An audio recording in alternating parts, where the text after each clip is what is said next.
Hello, everyone, and thank you so much for joining us for today's expert talk. Upwork saved my life, a path to success by forming an agency. A little bit of housekeeping before we dive in. This event is being recorded and will be available in the events section of Upwork. I'm going to drop a link in the tab here. It takes a couple days before it gets uploaded. We add closed captioning, so it's very accessible to everyone, but feel free to go ahead and bookmark that site. I'll drop it a few times through the event because it is just brilliant. So much good information there. So, without further ado, let's go ahead and dive in. We are so fortunate to be joined today by Adam Palmer, who is a digital marketing automation expert and founder of a fantastically successful agency, Automate Scale on Upwork. Adam, thank you so much for joining us today.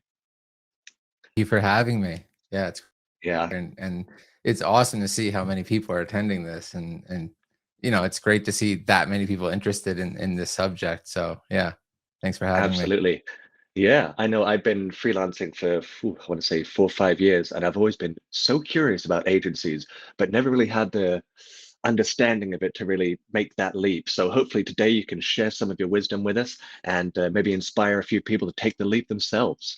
So why don't we start off by telling us a little bit about you, your background, and what your position is? Yeah, sure. So I've been freelancing on the platform for close to a decade now, and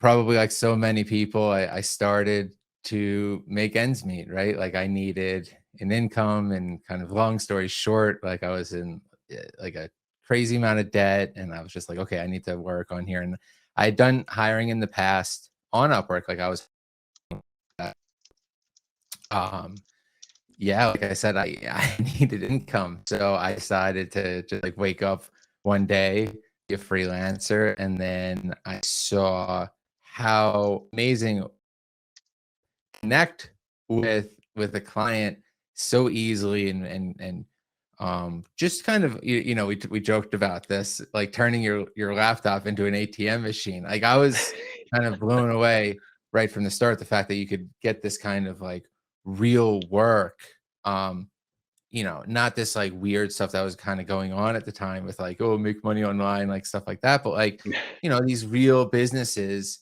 needed someone to help them. And yeah, it was sticky right from the get-go. Like a really small job turned into a nice paying continuous thing.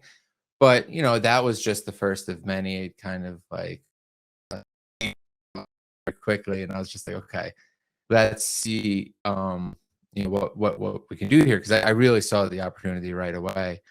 And yeah, I just kept kind of hustling and finding work on here and growing and figuring ways to increase my value and skill set and connect with bigger and bigger clients. And I just kind of continued that process as much as I possibly could. We kind of only have so much time in the day, and life happens and things like that. So there are these hurdles, but I just loved the idea of being able to have that control, that power, being able to connect with these types of businesses and actually work. And the beautiful thing about the Upwork, which platform, was the just the not having to worry about it after the contracts were made. So if you set up these Right. contracts correctly, it was great. But obviously, we're here for not just freelancing purposes, but agency. And so, like I mentioned, you kind of plateau, but then just because we had tried it in the past with agencies and it didn't really work out correctly. But the timing was right with the people that I met and the clients that I had, and we just really got the agency off the ground. That was like wow, now I can actually not just sell time for money, but collaborate and have something that can go on without your direct input. And then that's the Yeah. only way to make the income. So Being able to um, step away and still have a cash flow is golden, I'm sure. yeah. Now, you mentioned you've been freelancing for quite some time. How long were you in the marketplace before you created an agency? And do you feel like you needed to get that perspective to start an agency, or if you started over from day one today, would you do it the same? Or tell us a little bit about that. Yeah, so like I was saying earlier, I kind of tried it early on in my freelancing career, and I just ran into some probably just situational things like it was I call it like kind of managing, herding cats sometimes with like the freelancers because they're all typically used to getting their own work and can function Sure. on their own. So, it's not like your typical employee set. But that said, if you don't have like a good real foundation of the agency at the time, and you don't really, uh, this was like 7 years ago, so it's just so much more expertise and wisdom and clients and happened since then. But so I don't think I was quite ready, um, because I found out it was almost easier at that point to just work directly because I knew that like I could just make sure that the jobs I got were I could focus on them. I knew I was happy, and it was just easier at that time instead of trying to manage.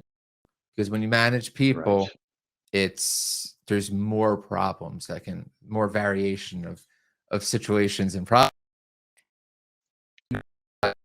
Figure out if there are problems, like do you know how to fix them correctly? If you do have to kind of jump in and put out the fires, because I'd say a lot of what the and we can unpack this a little more, but a lot more of the agency business is putting out fires these days versus direct work entry. Right. It's working on the business rather than in the business, which I think I know from myself and a lot of conversations I've had with other freelancers that making that shift is just a really tough thing to do. I mean, you're filling up your day with projects and billable hours, and then trying to make that shift to an agency is a lot of, I would assume in the beginning, not billable work and a lot of trial and error, process establishing, that type of thing. So how did you make that pivot? Did you sort of block off part of your day and work on it, or did you just do super long working days where you were doing direct billing and then working in the evening? How did you make that transition? So with the transition, I just tried to make sure that anyway. So I had direct work coming in for myself, but I also was working with clients that were cool with me, um, bringing in members of my team to work on different aspects of the business. So in a sense, it just kind of made economic sense for my clients because I'm charging a pretty high rate, and it just doesn't make sense, say, for me to write copy or do design work to pay hundreds of dollars per hour to do that stuff.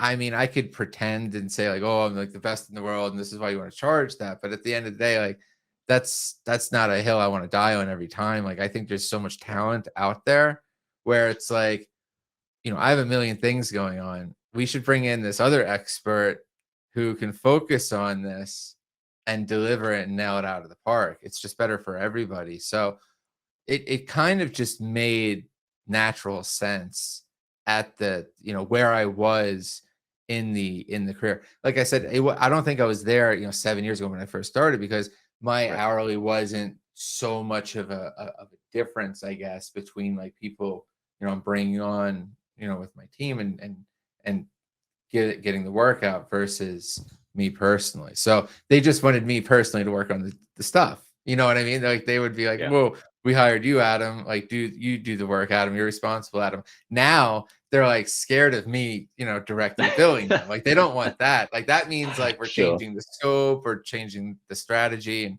and these more overarching things, which is nice because then I can stay more on like the creative mindset Yeah. and for me as far as the agency goes, I'm not even doing the project management, which has been the real lifesaver here is that like I have project managers that can manage the projects. So, all those issues can be kind of worked out on a ground level. So it sounds like you not only grew your freelancing, then started the agency, but also grew your agency over time, getting less, getting further and further away from the, I would call the front line of doing the actual project. First finding the job, then managing the project, then getting to a place where you're managing people that are managing the project. So it seems like there's been many iterations. Now, one of the topics that has come up quite a few times when it comes to agencies is how did you first handle the confusion or maybe concern a client had when they said, Adam, I thought you were going to do the work. Why am I now working with Will? Who's Will? How did Mhm. you set the stage for that or address that issue? Yeah, for sure. And I think that's what, that's what a big part of this is too, is kind of managing that trust. So early on in these projects, typically I'm doing something that I can deliver to these clients that can prove I know what I'm talking about, can deliver trust in me and see that kind of thing. Um, and then it's kind of like a natural progression from me to someone that's on my team, because they know that, like, I'm not going to throw my organization under the bus, or what I've worked for, my profile under the bus. That's what a lot of this is. It's like managing kind of trust and expectations and stuff like that.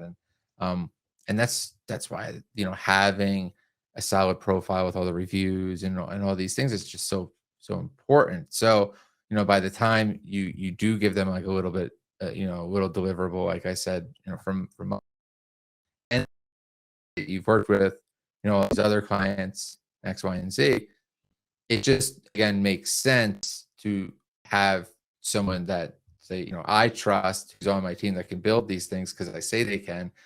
I'm just gonna say that, right? Like, they know that I'm not, So I think all that trust is there, and then they know that it kind of, and I think it makes it easy.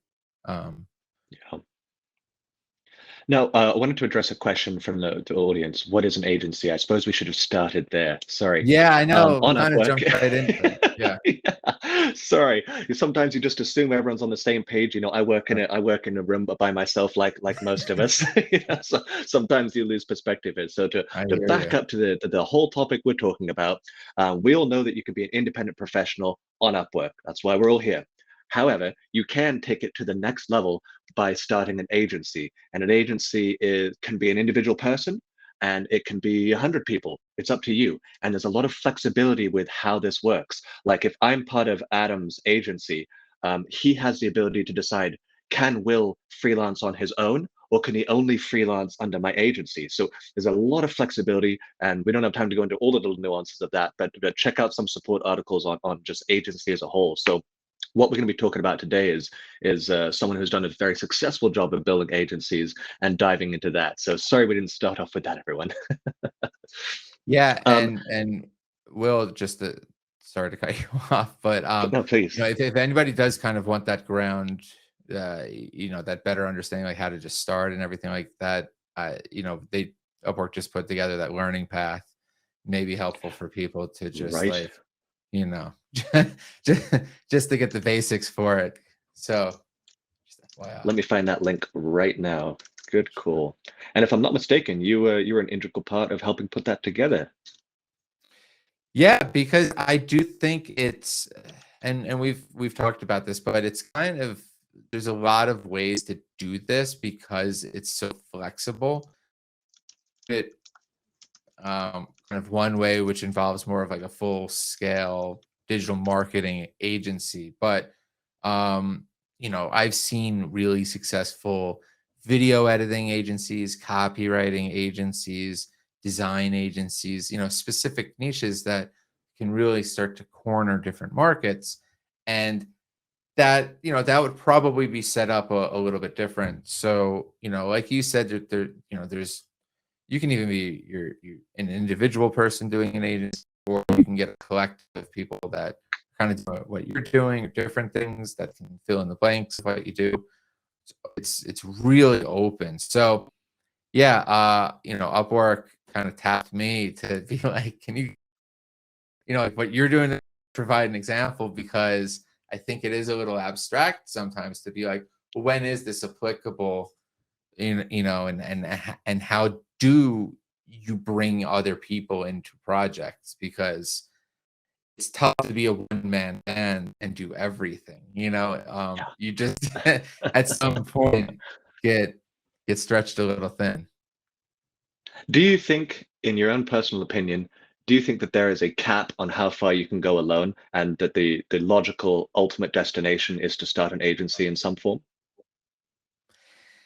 It depends if you want to do this for a long time, I think, because the good thing and the bad thing is the clients don't go away. Like, like if you do a good job, they're going to want something else down the future from you. Like, and I'm a victim of the same thing. Like, I've haggled ex freelancers who are like off the system. I'm like, come back. Like, I need your help with something. I know you can do a good job, and all these things. So it's like, um, if it, it's difficult sometimes to kind of ruin those relationships if you're good. So I think naturally you're going to kind of want someone that can help support those people. We've had clients for 3 plus, probably close to 6 years, some of our clients on here. And I've been hands off for 2 years probably. So um I think that at some point you're going to want to think about it, and it's definitely a good problem to have. Um, but I think it should come naturally too. Like, I didn't get here just by like these people accidentally being on my team. These are people that Right.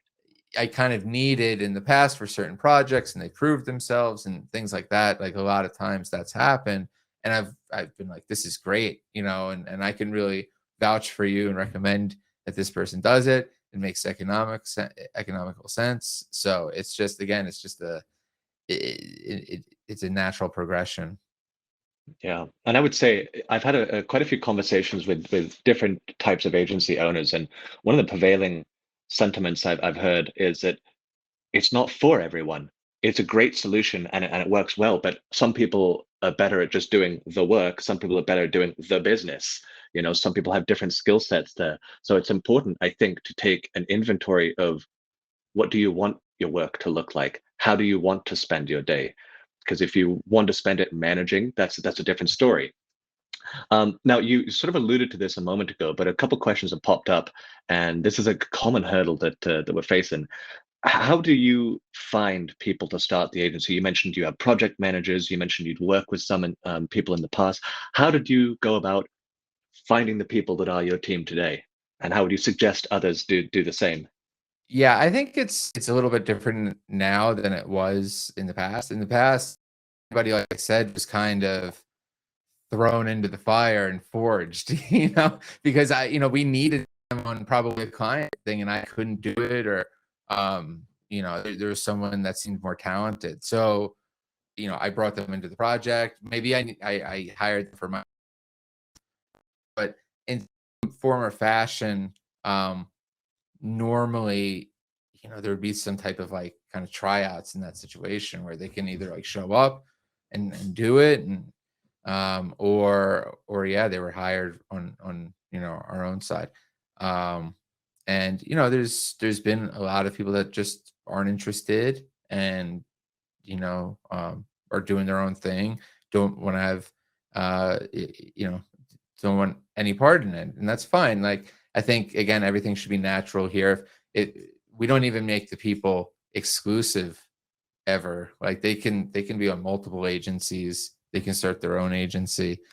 I think that's the world of work we're living in, where it's like the the lesser the boundaries, the better. And this is more of like a kind of a federation of great freelancers that's kind of vetted by me personally. Like, so that's kind of the way I look at it. So you can have all these different matrices of different people and different agencies and stuff like that, and belong to multiple ones. And at the end of the day, we're just effectively trying to get work done quicker. And Right.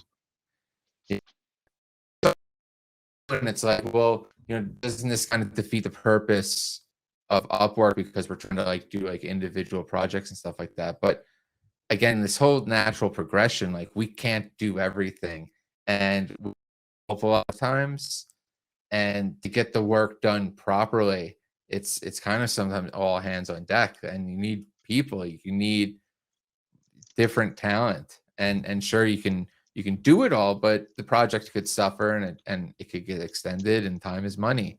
And if you can complete stuff quicker, there's a better ROI for a lot of these clients, and that's what they're really looking for a lot of times when they're hiring.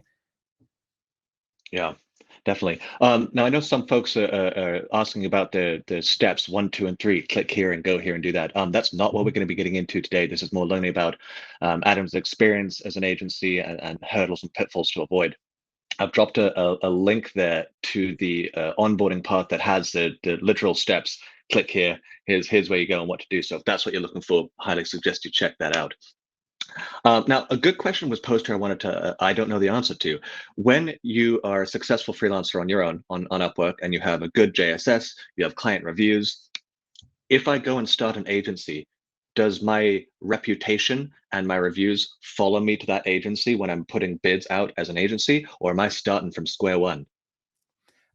So you're not starting from square one. Like if you're bidding on those jobs, your personal JSS score is going to show up through the agency. Though your agency does have its own JSS score, which is represented, it's made up of the people that are on the agency. So you have two different scores at the end of the day. And agency work will reflect positively back to your individual JSS score. Oh, So fantastic. most That's that's good to why, know. yeah, and hourly contracts and working on hourly contracts are generally like one of the best ways to, again, I don't know the algorithm perfectly, but from our experience, we tend to all have like basically 100 percentile JSS scores because we keep working on hourly projects, and it seems to really kind of help that. So yeah, I think it's really helpful for the JSS score to have an established agency that's doing work. That's interesting. So maybe a good path for someone that is maybe like a junior designer or something, a way to sort of get their feet wet and gain that reputation would be to partake in an agency, perhaps. Absolutely. Yeah. Yeah, for sure. That's I hadn't really thought about that, but yeah, getting involved with an agency is a great probably method to doing that. And again, Yeah. if you're looking to partner with someone, don't think that it's like this lifelong contract and things like that. Like, keep it pretty loose with them and make sure that, okay, I could stay non-exclusive and still do my individual stuff. And it's not going to reflect bad. It's all positive. Yeah. Now, a couple folks have asked this in a variety of ways. Billing and paying folks, how does that work? Do you cut the fee in half? Does everyone bill their own rate? How do you decide what that looks like? And how do you, as an add-on to that, how do you facilitate paying your agency members? Because I know that right now through Upwork, only the agency owner receives the check for the work done, right? Yeah. So this is definitely something that we outline in the learning path that like we have like nice visual for. So if breakdown of how our agency kind of breaks up everything and pays everything, I would check that out. But like generally speaking, what again, it's kind of like herding cats with great freelancers because they can always kind of get their own. So what we do is we figure out what is their hourly rate that they want. Is it 30, $50, right?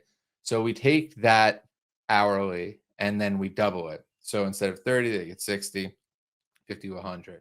So then we split it 50-50. 50 goes to the agency, 50 goes to them. And then we basically take care of all of the fees and everything like that. So they're just getting their payment. And then this is kind of where with Upwork, because agency payments are it's kind of like there's different ways to do it. Like as far as from what we've read with the terms of service is like you can kind of pay off the site on like there's no real directive, which hopefully we can figure out a way to keep everything normally. But what we do is we have a client account on Upwork also, And so we just find it, we just take the fees. It's whatever, just to keep it all simple and tracked and through the system. And so we have everybody on the agency also hired on the client account. And so we just do bonus payments to our people. And then that's just how it's distributed, which is actually That's really interesting. good. Yeah. So it's actually really good for them too, because that also helps with their JSS score because they're getting Right. these bonus payments and stuff like that. And yeah, we're kind of getting double dipped by Upwork in terms of fees. And it's definitely something I'm hoping to possibly talk to them. Hey, Upwork, and figure out how we can, dial that back because we love this the platform and the fees, but it's like wow, we're really getting kind of squeezed on Yeah. both sides here, and hopefully there's Yeah. a better way to do this.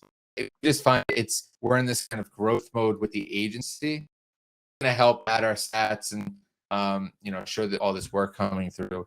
Then it seems to be really beneficial too for the freelancers.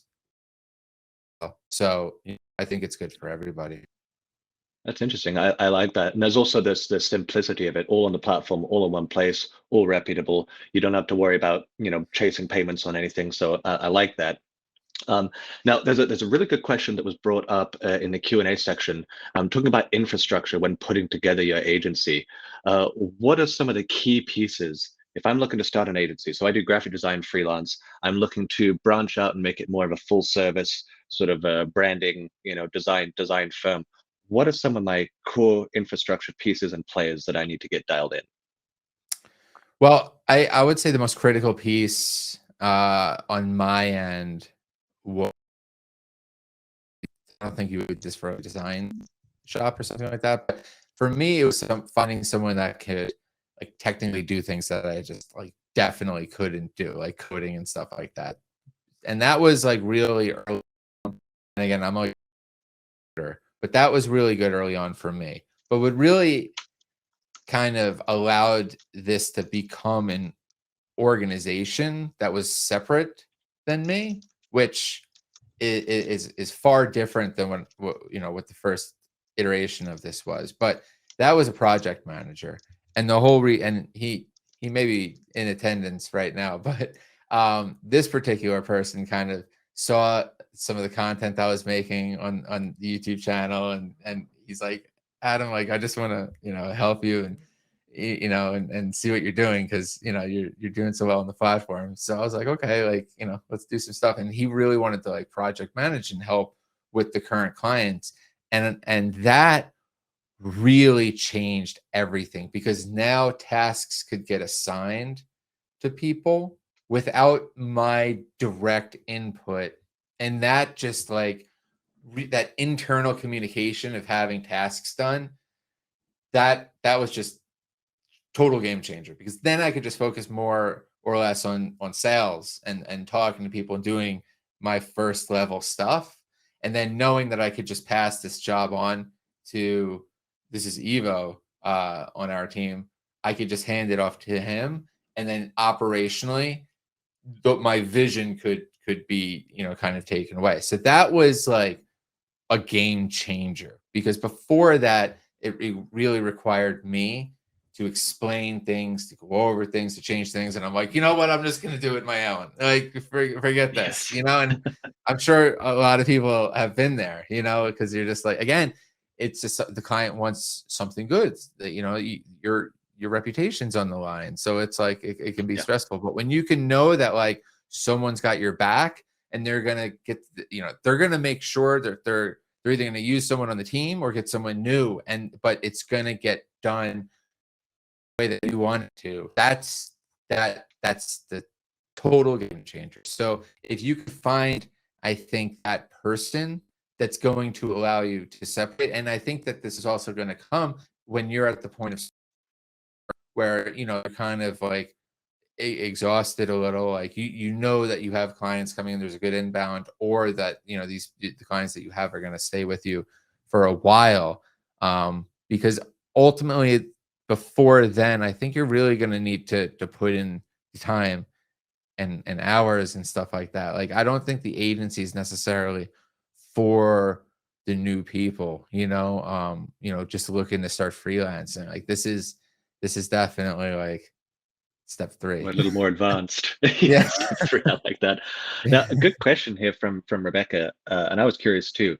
When you've grown your agency, or maybe when you're just starting, how do you manage your projects? Do you manage everything from inside Upwork? Is there like an agency dashboard, or are you using a separate program like I'm trying to think of one like Trello or something like Yeah. that? What do you do?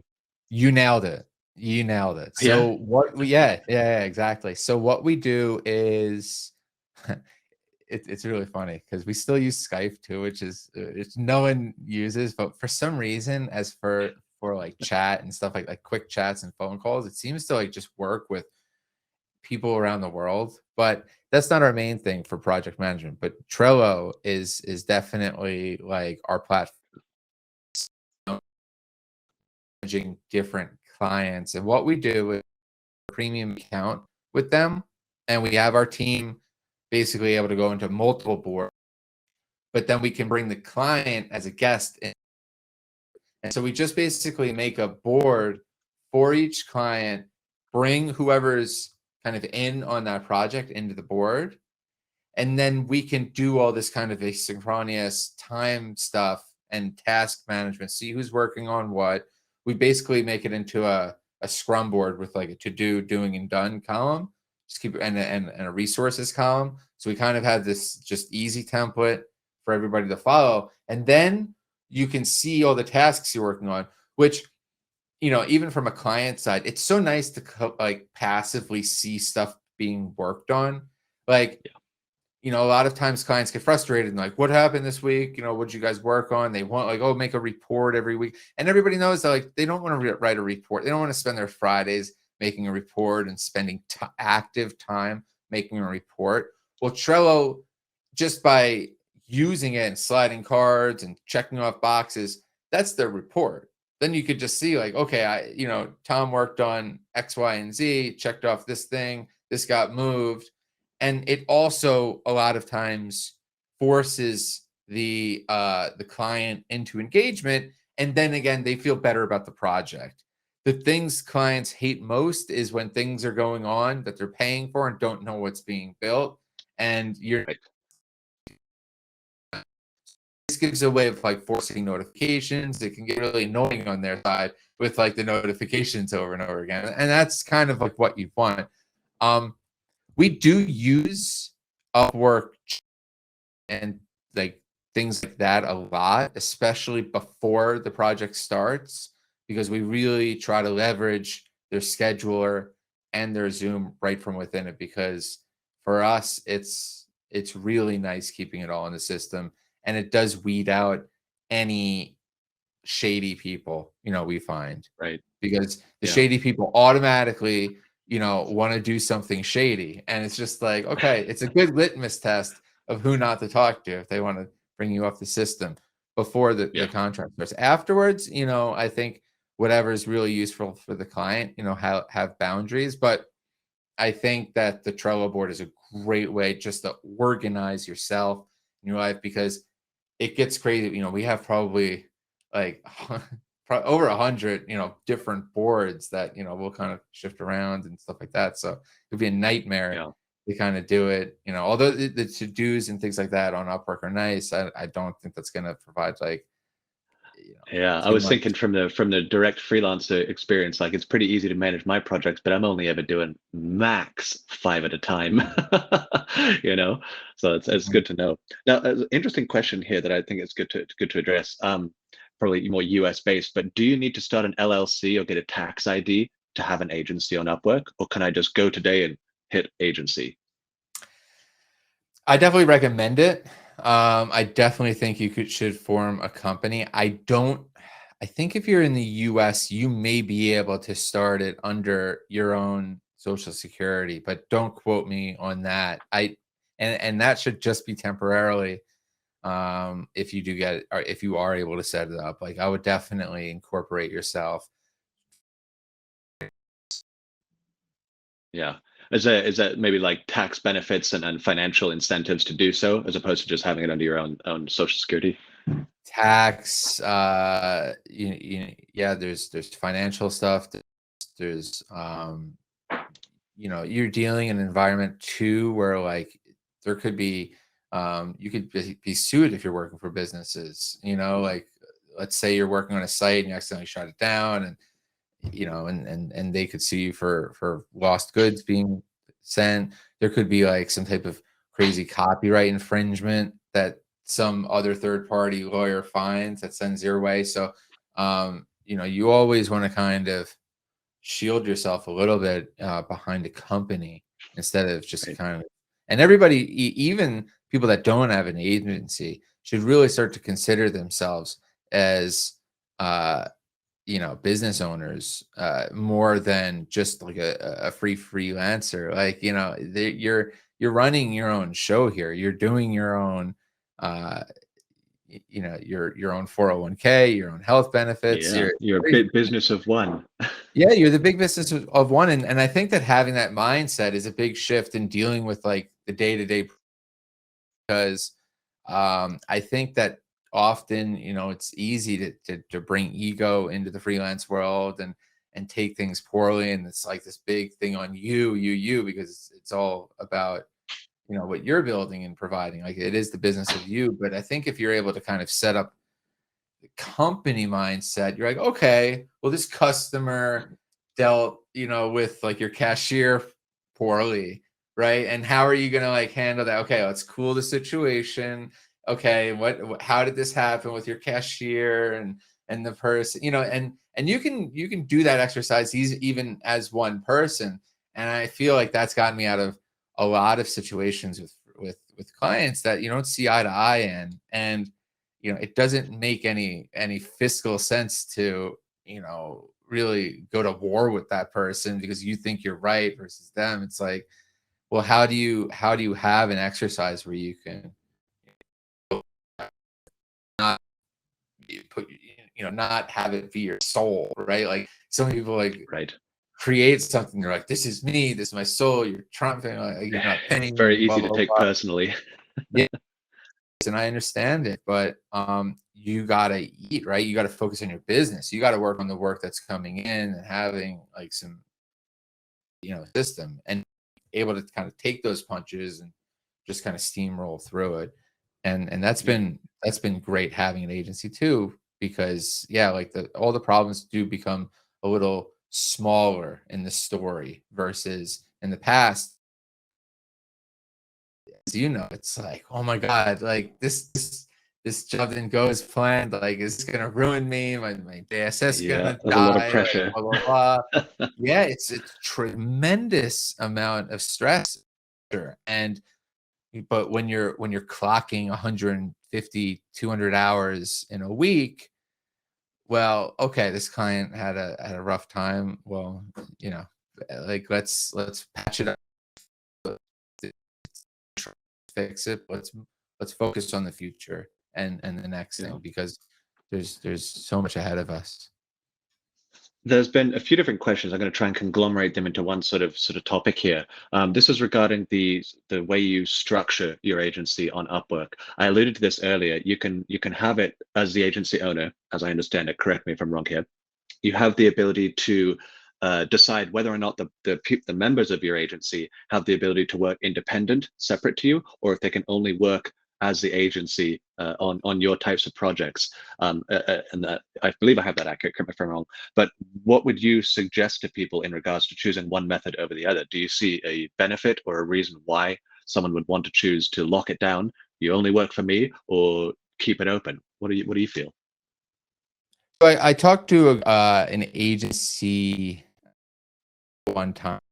I was kind of taking them through this too. I think for their situation, they had an offline agency that they wanted to bring their people onto Upwork and kind of do it that way. For those types, I would say, sure, exclusive. All their work is going to kind of go through you. They're only on there because you brought them on there, that type of thing.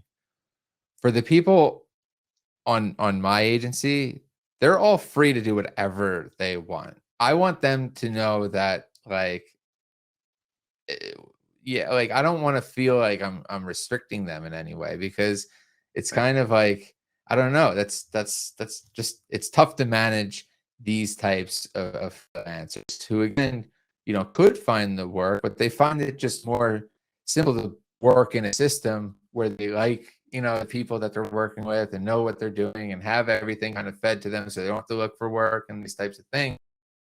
It just kind of makes sense. And if they wanted, if another client comes on and they want to do that, that's awesome. But, like, kind of don't come running to us if there's stuff, like, the stuff that we're working on our side, or we're just not gonna, like, bring you onto new projects. You know what I mean? So Yeah. we just kind of keep it loose. I don't think we have it all, completely. It's a always rapidly changing situation, and so that type of thing. So, we have dealt with some growing pains and things like that. I'm sure we're going to continue to.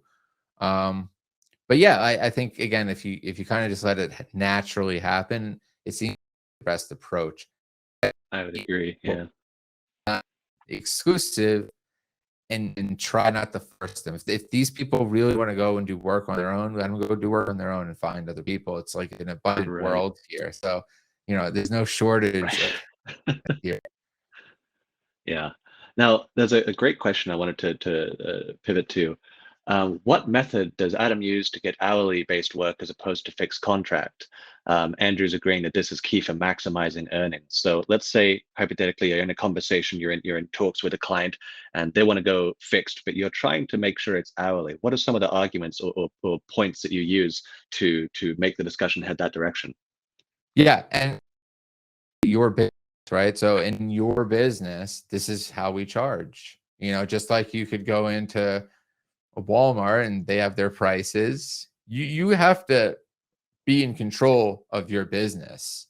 And once you are, there won't be an argument.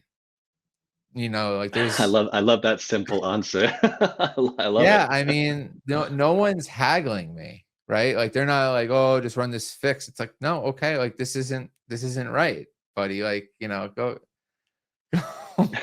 go ahead." And you Yeah. have to kind Yeah, of be that's willing, because the last thing you wanna do, um, the problem is a lot of the clients aren't, like, professional project managers either. So it's very difficult right. in these fixed cost environments for you to be like, okay, I'm going to take this $500, $1,000 bag, and I'm just going to do this thing, because you really don't know all the time. And again, there is a case for this if you're dialed in with, like, your line of work and you can knock things out quickly. I do think fixed project can work, but that's a kind of different story, because what I see a lot is scope creep, and it's Oh, of taking that, course. like, Yeah. $500,000 project, having it seem a little like it's a decent amount, but then uncovering it and then being like, "Oh, I need to write all this copy." But now the client's going to change his mind on how the copy is going to be written out, and he's going to change his mind,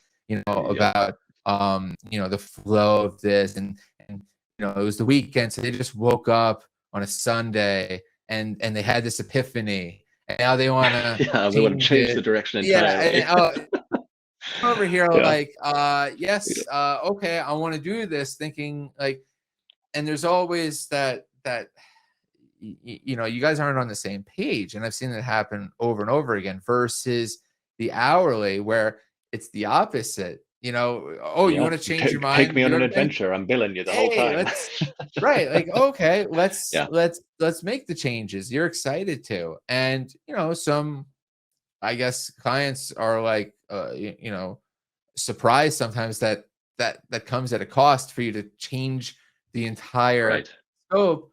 But again, you have to just kind of communicate that with them, and that's why having the organization, right, knowing your business, knowing how you build, knowing all these people is crucial, because the last thing you want to do is Yeah. take a fix and then get stuck having to redo things for Been the next there. 2 months. Yeah. Definitely been there. Yeah. Now, It's rough. so I think we touched on a topic here that I bring up in a lot of my events, and I just wanted to lay it out plainly so that the people here get that.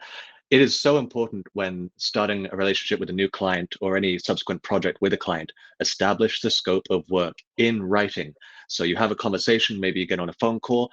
After the end of the phone call, I send a message and I say, Mr. and Mrs. Client, here's what I understand the deliverables are, here's the deadlines, and here's the price we're going to be doing it for.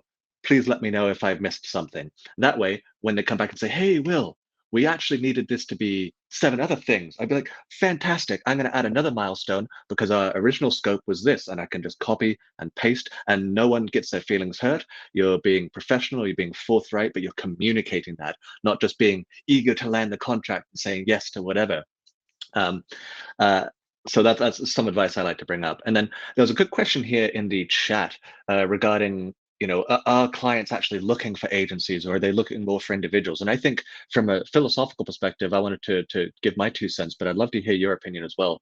I think oftentimes there's different types of clients on the platform. Sometimes it's mom and pop, they're looking for one-off things. Sometimes it's a large corporation, maybe it's a Microsoft or a Google or something of that type, where they're looking for more of a full service. So they're not just looking for uh, you know uh, ad management, they're looking for copy, they're looking for SEO optimization, they're looking for graphic design.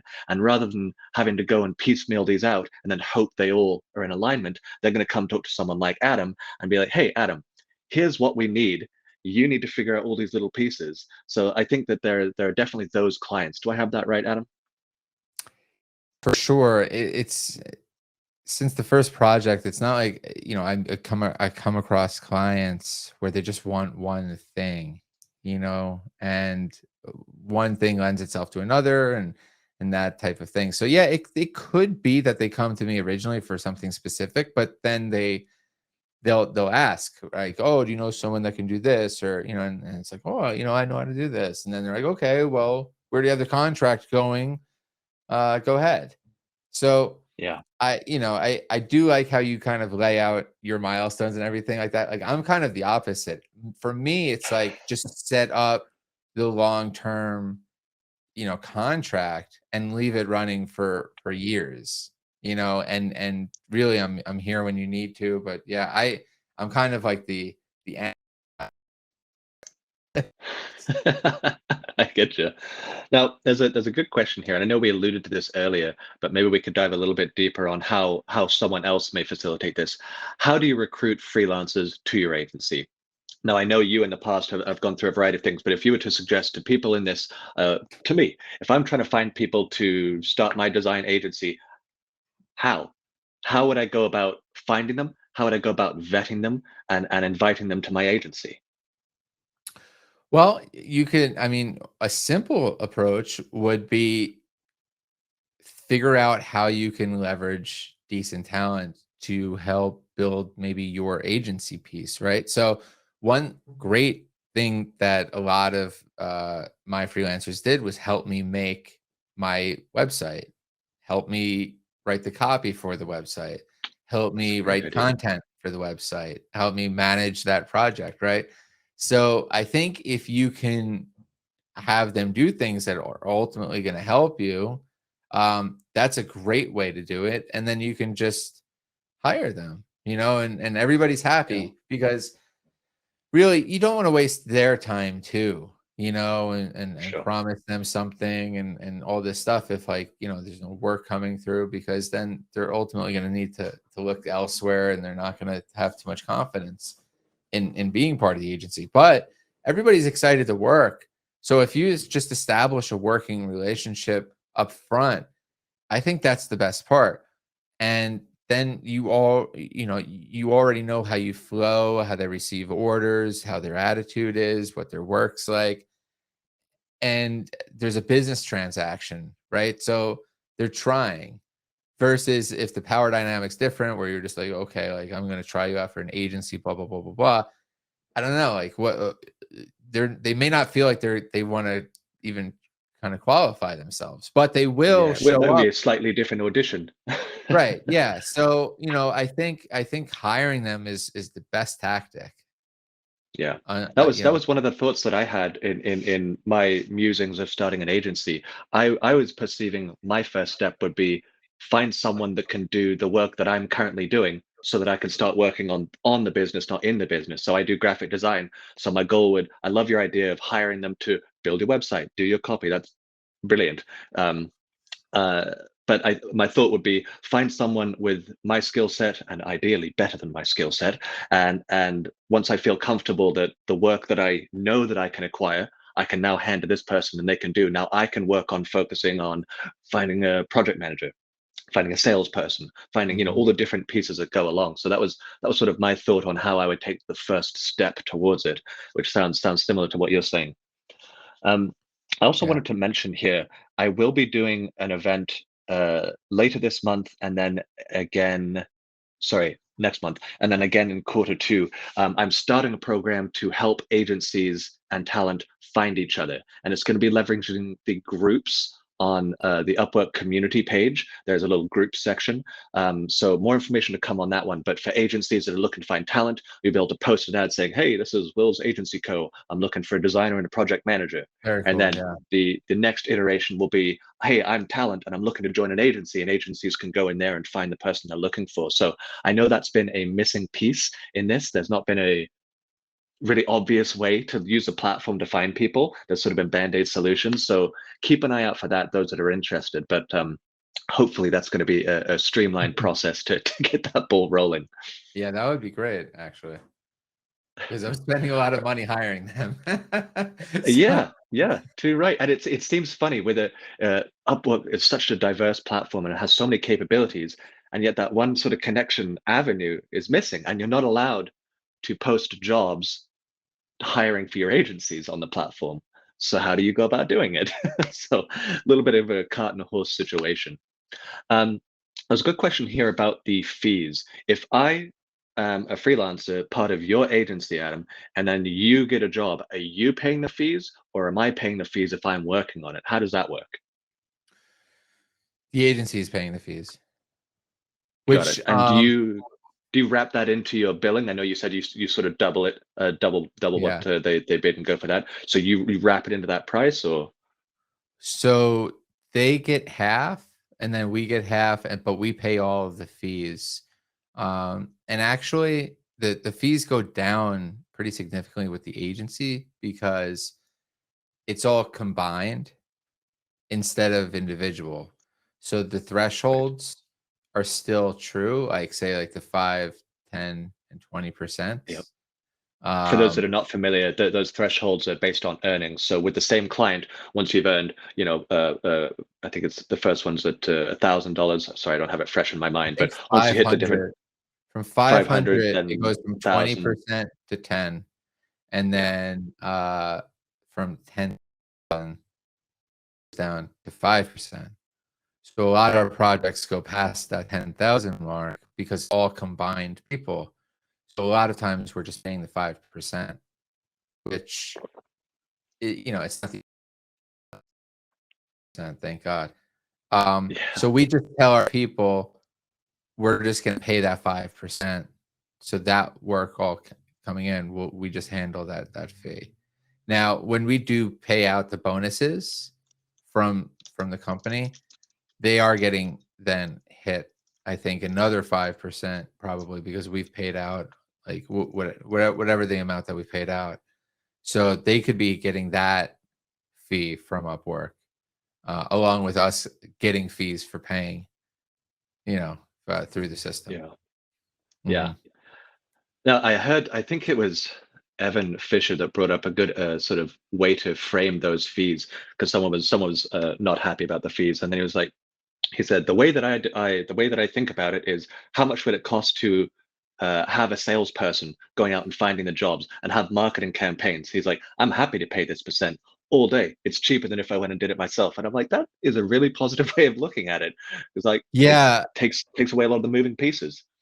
it's kind of a crazy thing to get bent out of shape about because there is that point, and Evan's totally right. Like, how much would it cost for someone to find this type of work out there in the past? Like, you would have had to hire a third party agency. Like, it would have been at least 15%.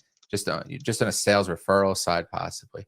But the thing what I did for the last like kind of 8 years was just say, okay, I'm gonna put that into my hourly cost and just forget Yeah. about it, right? It's like, Yeah. okay, what do I want at the end of the day per hour?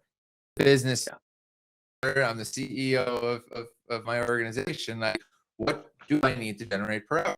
Okay, if the fees are gonna come off of it, what's the end result? And just take it in. At the end of the day, clients, they want the work done. They're looking at their own time and what that's worth and what the job's worth. And I always say this, and I'll continue to say this, but the most expensive freelancer is the one that messes up the project for the client, because Yes. it's a ton of wasted time and energy and things like that. Plus, they got to remake the whole thing. So, no one client wise is really going to get bent out of shape over the additional 10 to 15 or 20 or even $40 extra of the fee if it's just inside of the hourly. If you're going to do what you say you're going to do and do it promptly, like if they're going to win with you, that fee is not even going to become part of the equation. Right. Absolutely. Now, I know we're running shy on time here. I wanted to call out, Adam, you have a YouTube channel, and am I correct that you recently launched a book as well? Information on this whole agency and Upwork success. Do you have any links and information you can share with us here Yeah. in the chat? Yeah. For I, Yeah, I can't if talk you want to because just drop a if you have a link to something, yeah. that'd be great. I So know a lot of people are curious. yeah. So if we go to Freelance King slash book, no, like a great book that I made free to download. Just like if you want to take like if you're not on the platform yet, kind of as a freelancer, or like if you want to kind of get to a good consistent level as freelancing, like I really suggest you guys check out this book, because I think we get into agencies a little bit on here, but I think if you do these things, it'll position yourself much better, for creating an agency. So that's freelanceking.com/book.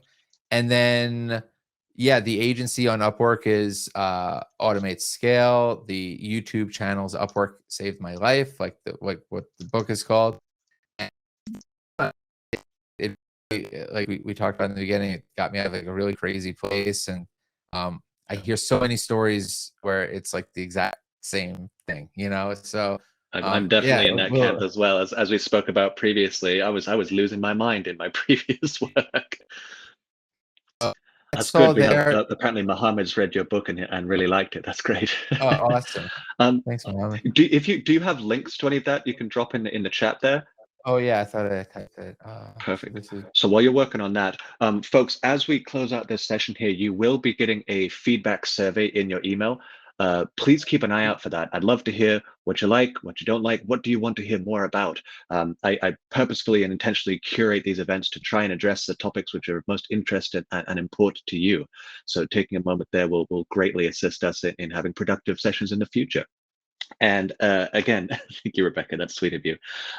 We will be having this quarter, first quarter. We're going to be doing quite a few different agency sort of themed events. So keep an eye out on the events page. I'm going to drop the link one more time, as I promised I would in the beginning of the event.